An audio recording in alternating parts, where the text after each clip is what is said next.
Ang basic na...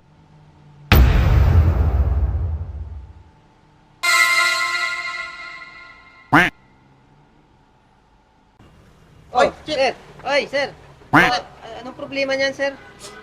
Ang basic ng problema ng customer. Hmm. Pag tumatakbo siya ng 60 pataas, nagkakaroon ng vibration ng manubela hanggang upuan. Oo. So ako naman, para sa akin, basic lang yung gagawin. Ang nakuha kong solusyon dyan, wheel balancing. Wheel balancing. Ibabalance ko yung gulong.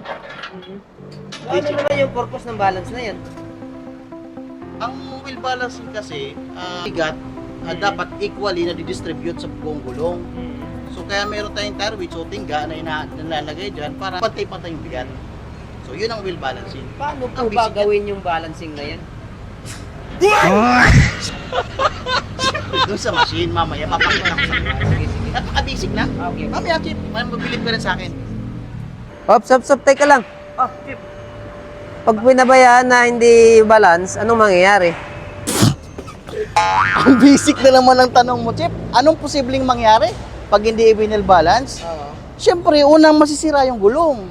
Madadamay yung mga suspension tulad ng wheel bearing, shock absorber.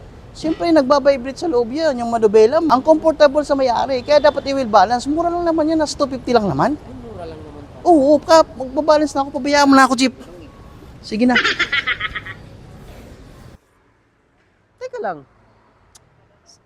Ang tagal naman nun, sabi basic lang, wheel balance lang daw. Ano na naman kayong ginagawa? Tangko nga. Oh! Yan yung wheel balance? Sabi mo basic lang. Ayun, Chip, oh. Balance. Balance? Wheel balance. Hindi naman ganyan yung wheel balance. Yung wheel balance, niikot. Ayaw umiikot ang gulong. Anak ka ng Kailangan ba yung umiikot? Umiikot daw? Sabi niya umiikot. Oy, putang. Basic. Umiikot, ha? Umiikot. Ayaw, di ma. Balance, umiikot. Ito na yun.